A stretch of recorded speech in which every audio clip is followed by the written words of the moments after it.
So let's talk about Bob Dylan's Simple Twist of Fate. Right off the bat, you might think, oh, it's just a classic breakup song. But really, if it was that simple, why would we still be listening to it, still trying to figure it out almost 50 years later? Well, today, we're going to dig in and peel back the layers to find out what gives this song its quiet but absolutely devastating power. Man, that line just hits you, doesn't it? Right away, you know this isn't some angry blame game kind of song. It's all about timing. It's this deep, quiet regret for a connection that was almost there, but just missed. And that feeling, that sense of being completely out of sync, that's the heart of what we're going to explore. So, here's the big mystery, right? It's a song built on pretty plain language and a story that seems straightforward, yet it lands with this incredible emotional punch. How does it pull that off? Well, the secret, it turns out, isn't really in what the song says. It's all about how it says it. Okay, so our first big clue here is all about the storyteller. Who is this guy, really? He starts off telling the story one way, but then there's this little slip, a tiny shift in the language that reveals he's not just some neutral observer.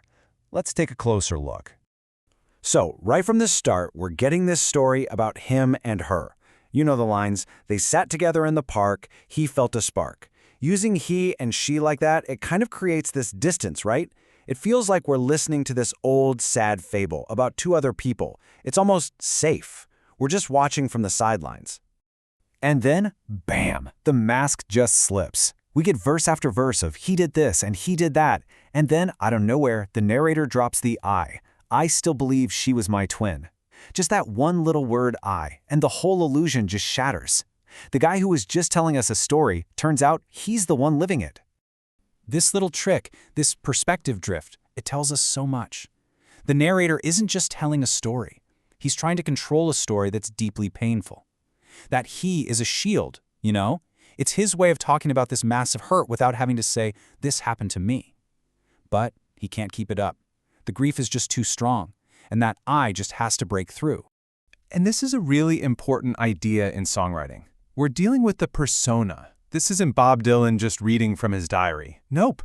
It's a carefully constructed character, a specific speaking voice, and the way this character tells his story is every bit as important as the story itself. So this narrator, this persona we're dealing with, he isn't telling a straight story from beginning to end.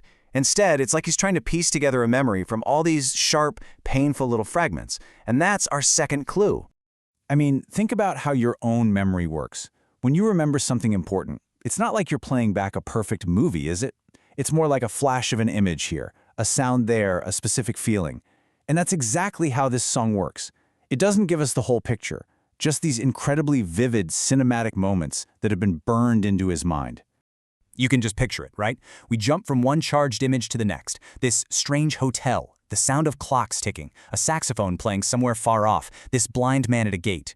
None of these things explain the plot, but man, do they make you feel the atmosphere of the memory. It's just a masterclass in cinematic songwriting. But then you have to ask yourself, what's missing? What is the song not telling us? We never find out why they split up. We don't know what they promised each other or what was said at the end.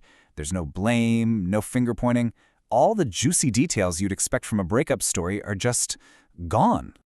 And that's the whole genius of it. That restraint is where all the power comes from. The sadness isn't shouted at you. It's hiding in the silence, in all the things left unsaid. It's this deep ache just below the surface. And that feels so much more real, so much more profound than any loud confession ever could. Which brings us to our final clue, and it's probably the most famous line in the whole song. We hear it over and over, but what is it actually doing there? See, it sounds like he's explaining what happened, but he's not. He's rationalizing. It's a coping mechanism. If you can just say, oh, it was just a simple twist of fate, you can make an unbearable loss feel manageable. It's a story he tells himself, so he doesn't have to ask the harder questions, about his own role, his own regrets. It's another shield, just like that third person, he, we talked about. Okay, so here's the big reveal, the moment it all clicks. The song isn't really about the breakup. It's about the act of remembering the breakup. The real drama here is the internal struggle of a mind trying and failing to control a painful memory. We're watching someone try to package his pain into this neat little story called fate, and we see the cracks form in real time. And believe it or not, there's a formal word for this, retrospection. And it's something we all do. Think about it. We look back at our lives, at things that happened, and we try to build a story around them that makes it all make sense. That's exactly what this song is doing. So, the big question is, why does any of this matter? Well, this whole unique structure, that's the reason this song has had such an incredible, enduring echo for nearly half a century. Just look at the life this song has had. It comes out in 1975, and ever since it's been a constant in Dylan's live shows, always changing, always evolving. And with some of the recent archive releases, we can actually hear him finding the song in the studio. It's not some static thing in a museum, it's a living, breathing work of art. The song lasts because it leaves room for us. All those things it doesn't say, all those gaps in the story, they act as an invitation. We get to fill in the blanks with our own experiences, our own losses, our own regrets, our own misconnections. The architecture is strong, but the doors are wide open. In the end, Simple Twist of Fate is more than just a song to be heard. It's a mirror. It shows us this universal human need to narrate our own pain, to try and find a story, a reason for the things that hurt. It really leaves you with a question.